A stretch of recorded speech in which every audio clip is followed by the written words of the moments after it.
I could not find a slick back brush that ticked all of my boxes, so I decided to make one.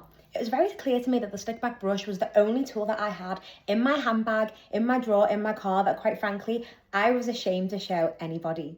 And then I really got thinking, why is that? Why is it that my slick back brush is the only tool that has been so visually neglected? I have a whole range of other products that I love that are visually perfect. They look cute in your handbag. You want to Instagram them when you show that you've bought it. But the slick back brush, God forbid anybody saw what I was dealing with.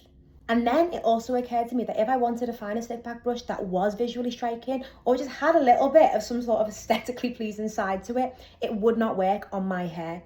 I usually had to either compromise on the brush being really good and working on my hair or compromise on the visuals. And that just didn't feel fair, that I just couldn't get the best of both worlds. So I decided to make one. As someone with textured hair, I was sick to death of being duped by brushes that were told to work on all hair types, and I knew full well just by looking at it that it would not. So I had to make sure that when I was creating grip, she had to be hard, she had to get through all hair types, she had to have a nostalgic nod to the old Danger brush that I used to use on a daily basis, because at the end of the day, I love that brush and I still love that brush, but she just needed a bit of a visual upgrade.